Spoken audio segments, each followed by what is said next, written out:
Welcome back. Time and time again do our two presidential contenders continue to amaze us.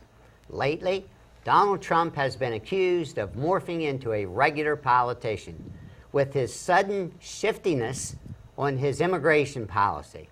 Colin, do you think this was part of his game plan after all, and that later tonight he'll come out and tell everybody in Arizona what he really thinks? No. So I think that you're witnessing the seesaw between Donald Trump, the candidate, and his political advisors that he's been going through at a fairly regular basis that he's firing them. For good reason. For good reason, because some of them are complete morons. I am at a loss when it comes to having an opinion on anything that's happening during this election season. We have probably the two least exciting candidates, I think, and I think Mr. Trump is exciting to a certain percent or a certain percentage of the population, which is very frightening, the fact that he is exciting to them. But leaving that aside, we have a crook and a lunatic that are running for president. Which is which? Take your pick. And, you know, I cannot believe that at this point in time, with everything that Donald Trump has said, he is still a viable contender, except, and this is the really scary part, I think he is hitting a chord with a certain percentage of the population. And there is a great deal of pent-up resentment in our society that is being given a voice, and I'm not sure how I feel Colin, about that. I think you hit the nail on the head. You know, we talk on this show many, many times, whether it's an election cycle or not, about underinformed voters. And I think, unfortunately, in our country, that is the majority of the population, and perhaps even uninformed citizens that don't even go to the voting booth. But he's hit a chord with them because most of us, even those, and I consider myself to be at least semi-informed, most of us are really not happy with either of the parties. No, and the two parties have proven themselves, I think, in the last few election cycles to be more concerned with preserving their own power than there are with actually standing for issues that voters are concerned with. And I think that is the valid piece, and that's the reason that we had not only Trump, but as well as Bernie Sanders over on the Democratic side. There is a popular grassroots disaffection with the way the system is working. However, everything in this process has to be nuanced, because I think it's very easy to dismiss the undercurrents that have brought somebody like Trump to the surface, but I think by dismissing those, we're not really addressing some of the core issues that may or may not actually be legitimate at a certain level. And I'm going to give you an example with having said that.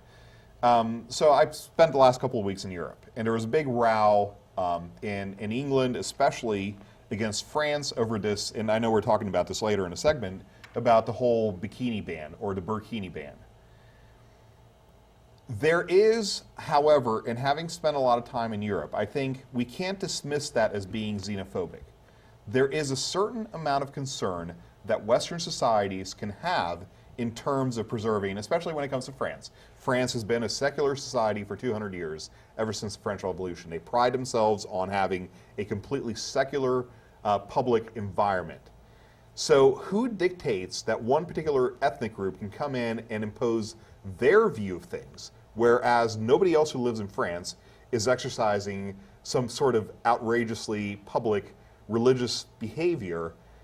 Who says that then, you know, you're being anti-Muslim by just saying that, hey, you guys don't, you have to behave the same way that every other French resident has to behave, and in the public sphere, you have, you know, this is the expectation, we're a secular society.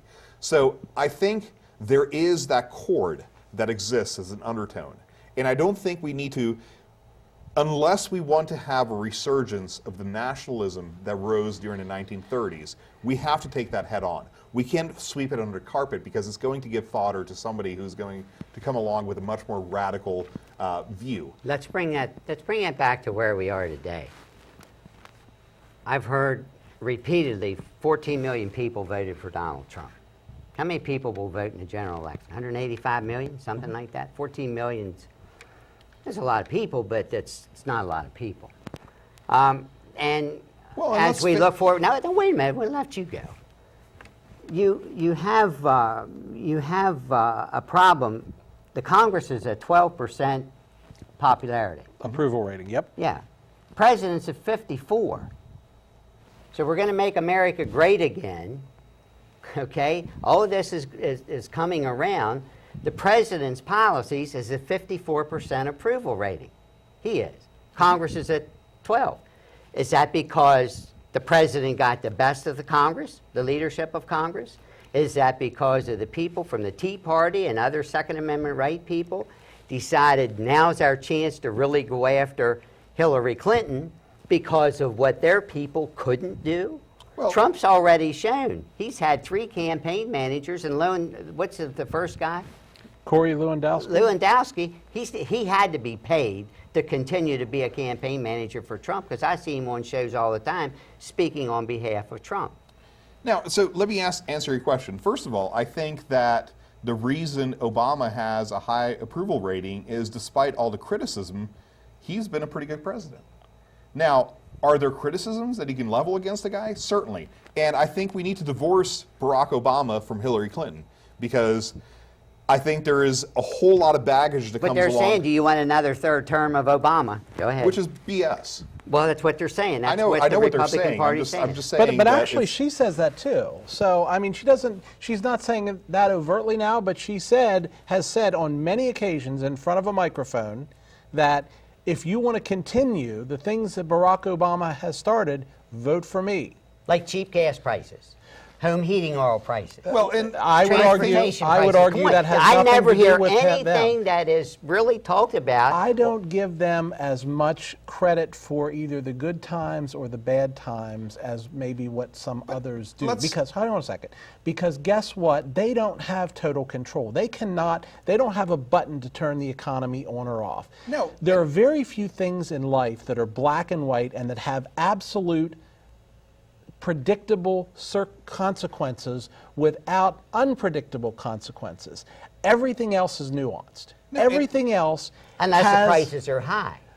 No, I didn't blame him for the high prices when they were there. Well, they weren't They high weren't under there him. during his presidency. They weren't That's- there. They therein were higher under lies him at the one point. myopia of some of the criticisms that are leveled against Barack Obama. And look, I have criticism for him. I don't think he's been as forceful in some things that he should have been. I think his foreign policy is naive at best. However, he gets blamed for the bad economy. Well, guess what? The bad economy started out before the 2008 election. And for whatever reason, a certain segment of the population suffers from such myopia that they forget that it started out, first of all, Bush wrecked the economy. And he, yes, presidents don't have an effect on the economy. He went into 2 wars, one of which we should have been into and should have been fought a lot better, and one we had no business being into. And in And hindsight, Medicare that's Part D, absolutely, which wasn't paid for. Absolutely. Add all these things up into this $18 trillion deficit, and you'll find out Obama's not the one that really ran No, it the was deficit Bush. up. It was Bush. Obama had a $1 trillion recovery package, no question about that. No, He the also- recovery package was actually first proposed by Bush. Let's not forget that. Well, part of it. Most of The it. banking part of it was proposed by Bush. And what would have happened had we And the not shovel-ready- bailed out Wall Street? the shovel-ready projects. No. We need to talk about this. Wall Street crashed because our good friend Mr. Clinton deregulated Wall Street to begin with. And then George W. Bush deregulated the financial industry further. Regulation, it could be overbearing, but there has to be some level There of has regulation. to be some, but you're right, Mr. Clinton. The Community Reinvestment Act. Everybody should be able to buy a house, regardless of your making $4 an Right, hour. which is baloney. You should be able to buy a house. No, you shouldn't, because you can't pay for the house. Right. Ron, But I think we're done. what say you? I think you're on to a point in this whole with the economy, with the blame game. Why can't we start out anew, elect a president, and have both houses of Congress start to working with each other the way Tip O'Neill and Ronald Reagan did? God forbid. Because we Well, I think we need to fire mostly we like everybody in Congress dysfunctional bodies of government. That's what they are, completely dysfunctional, and that's why you have 12%.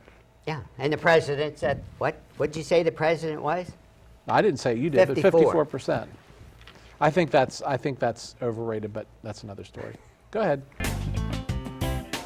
Up next, Fast Five. Stay tuned.